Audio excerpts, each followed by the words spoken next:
going on, guys? It's your boy here again, Big Bluger 97 here, to talk to you about the latest chapter of Nanatsu no Taizai, also known as The 7 Deadly Sins, Manga chapter 335, titled The Sorceress Kept Looking For. What the Sorceress Kept Looking For. So yes, for the most part, this chapter is pretty heavily centered around Merlin. Go figure. If it wasn't obvious from the previous chapter, we basically get what Merlin's goal is. But before we dive more into that, we get a big surprise at the beginning of this chapter with not just one, but two colored pages. One in the actual chapter and one of the big cover spreads, where with the cover spread, we just see the 7 Deadly Sins and their coloration during the war and after the war and all that. It looks very nice, very colorful, and enjoy all the designs. That's fine. The second color page for the first part of the chapter is just, we see little chibi Merlin. Oh my gosh, sometimes you just forget that the Merlin that we see doesn't really exist. She's a construct of this little child who apparently just never grew up.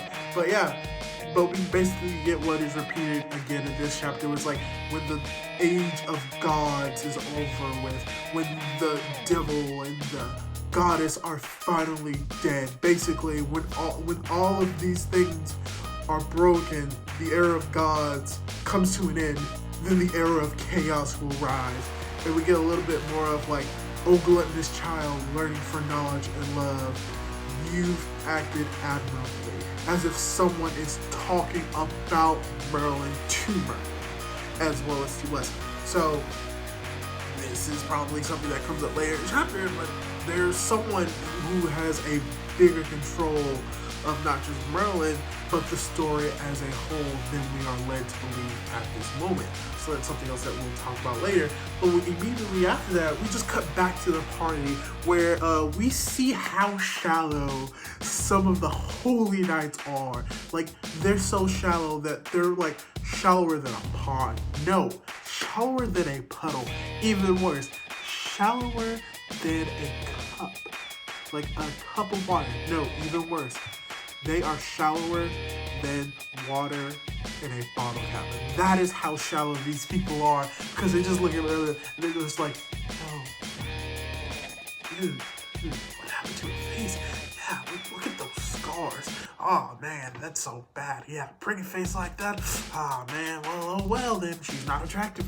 And just everyone is just like, all of the holy knights are saying this, and like the sisters are just looking around. It's just like, yo, yeah, y'all are talking smack about like one of the most powerful people here, and then we have Elizabeth walking up being Elizabeth, like caring about basically her baby sister in a sense. Is like, she's like, I can help you fix that if you want to help treat that wound. And then Merlin says, oh, is it that unsightly? And then Elizabeth is just like, no, if you like it, then it's fine, because it doesn't matter what you look like, you're still a friend. Which makes so much sense, because guess what? It doesn't matter. Yes, her marks are burnt on her face. Well, guess what? She's still attractive. Go figure. But yeah, even Diane chimes in. It's like, I like it too. And everyone's like, I agree. It's a respectable mark. And it's like, yeah, because of that mark, Merlin will always have a part of Escanor. And Escanor will live inside him forever, is what Gulter says. And Bonder's response is, I lost. He lost in a drinking challenge. Which, I enjoyed the fact that Bonder's drunk, because it shows that he is human now, because he gave up his immortality to Elaine, where with immortality, yes, he could still get drunk in a sense, but like, he could never fully get drunk to the point of alcohol poisoning, which even now, he still technically can't get alcohol poisoning because, you know, the demon realm, purgatory, he is almost indestructible now, even as a human. And so, besides all that, basically, Merlin is just like, alright guys, everyone has their own way of seeing things. Everyone does their own thing. Everyone has their own goals. And Diane just is like, oh yeah. I mean, it's sad that Escanor is dead, but yeah, we were all able to achieve our goals. And we just go into just this basically listing of like what everyone really wanted, not just from the war, but from life. Meliodas wanted to be with Elizabeth, and he was able to sacrifice his Demon King powers. Elizabeth no longer is cursed to die and be reborn over and over and over and over and over and over and over again. Bond gets to live his life with Elaine and brought her back to life because he gave up his immortality. Gunther has turned back to his original self. He regained his heart. Even King is now truly the king of the fairies. Or, sorry. He's the fairy king now, because he now has the ability to actually have wings. And probably, like, the most, like, kosher part of all of this is that Diane is like, but I got proposed by King. And Bond just chimes in, and it's like, yeah, you did that in the middle of a battle, you scam. And so it's like all like fun and games, and we all see their personalities sort of kind of, and like their like reactions to it. And then Diane's like, and Merlin. And then everyone just pauses like, yeah, what did you want from all of this? And then they started realizing like, yeah, you must have had something that you really wanted. Like, you really never talked about it much. Like, Uther's like, and the Uther and King like make these like announcements like, yeah, you've known like Boss, you've known Meliodas like longer than all of us. And it's like, yeah, and Gunther's like, yeah, you've known him more than all of us. Like you've been a part of this since longer. And it's like, yeah. And then Bond's like, it's been like 3,000 years. You wonder I've done this for nothing. And Elaine's like, Bond. And then after like all of them are like wanting to know what her goal is and just pestering her, she just turns and is like, okay, I guess I will show you. You deserve to watch at least. And then snaps her fingers, everyone gets transported. And what I enjoy about this part is that you just have Elaine just leaning on a Gunther's head, and then just disappears and she falls forward. And everyone's like, wait, where did you go? And then they just get transported back to Mother, Hawk's mother, to the boar's hat. And weirdly enough, the boar's hat is right next to the Eternal Lake of Magic. Whoa, that's such a... No, it wasn't coincidence. Like, we should know this by now. When it comes to Merlin, there's no such things as coincidences. Literally everything was planned. And in reality, if we think about it, everything that has really happened has fallen into Merlin's plans. How she defeated Zoldris the first time fell into her plan. How she defeated the Demon King the first time fell into plan. How she defeated the Demon King the second time fell into plan. Heck, the fact that she still has her body, even because her body was technically turned to stone, but she was able to override it with eternity magic. Everything has just fallen into place. So the fact that they're back at the magical lake, which was able to, weirdly enough, absorb all of the power that the Sins created to defeat the Demon King, which was boosted by Merlin nevertheless. Everyone was just like, what's going on here? But I was like, okay, let's get started. And Meliodas is like, what are you going to do, Merlin? And she's like, oh, I'm just going to awaken Arthur. And everyone's like, Arthur, King of Camelot Arthur, who has Excalibur skewered through his torso Arthur. And then she just creates a portal and breathes Arthur through the forehead. Everyone's like, wait, what? You're gonna revive him? Because as we remember with Arthur, and one more thing I want to mention, that cat is probably the essence of chaos in all honesty. Because later on in this chapter, we get a realization that there is a second voice speaking to Merlin coming from the lake talking about the master. So yeah, watch out for that cat. Cats are evil, I promise you. They domesticated themselves, so you know that. You cannot trust something that's like, hey, I'm smart enough to realize I can live with these kids, live with these humans, feed off of them, and they'll pamper me. Yeah, no, you don't trust something that's that devious, that can like, I'm gonna choose to live under someone else. Don't trust some cats. But yeah, everyone's like so shocked, and oh yeah, we see Hawkskin. Yeah, I forgot about him. The pig, yeah.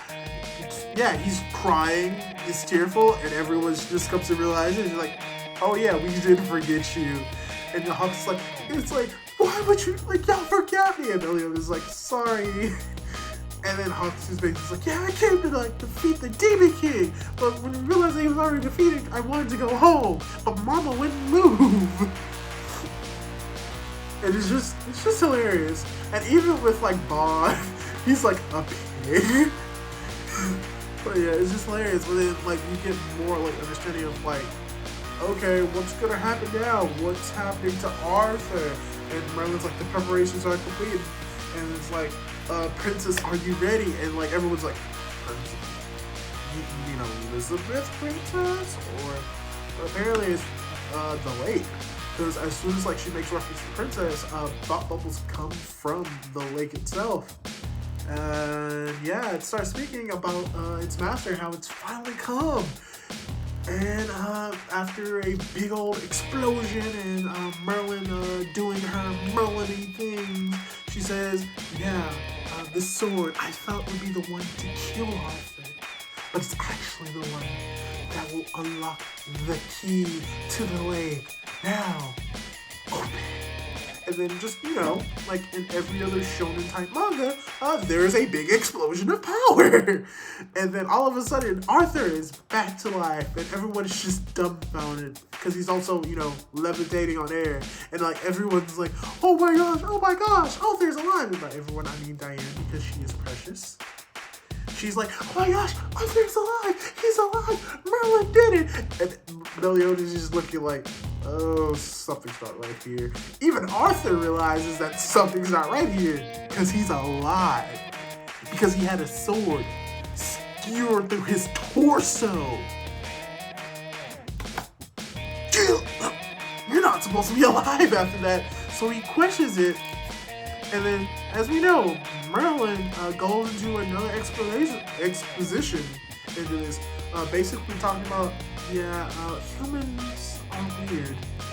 They have the ability to embody both light and darkness, evil and good. And they meld together, and that's what forms chaos. And she talked about, and then she like asks these kind of questions like, if the daughter of chaos wills a man to be chosen, that man will become the ruler of chaos, which is what we know that Merlin was doing. She was grooming Arthur for a larger purpose. And now we figure out what that purpose is. And everyone's like, yeah, by the way, Arthur is acting. Yeah, something's going on. Because he's like, looks like, it actually looks like he has diarrhea. Like, that's what the expression is like. You're just holding him like, oh, no. That's what he looks like. But he also looks like he's in a lot of pain. And then Merlin establishes her goal, and this is as concrete as her goal is. Her goal is to make Arthur the king of chaos, which we knew that she might have wanted him to be king. We just thought of like of Camelot, of his home country. But no, it's just king of chaos, and we see Arthur's eye, his right eye, technically, his right eye. It turns black. So the duality, half light, half black, good and evil, he's human.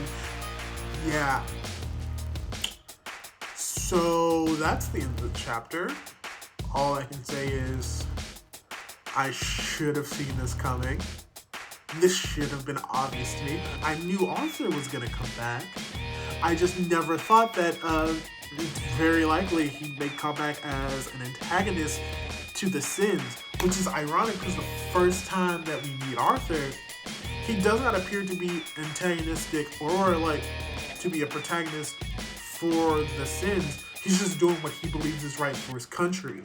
So this is going to be a unique, if anything, really a different take on what another villain, not just of the Seven Deadly Sins, but in just manga is, but it's still similar. It's like, oh, friend turns enemy, but in this case, it's like, we really don't know if it's an enemy. As far as we know, chaos may be a good thing, because it's like, it's better to have chaos than the ruler be ruled by a god or a demon, one of the gods. but we just don't know.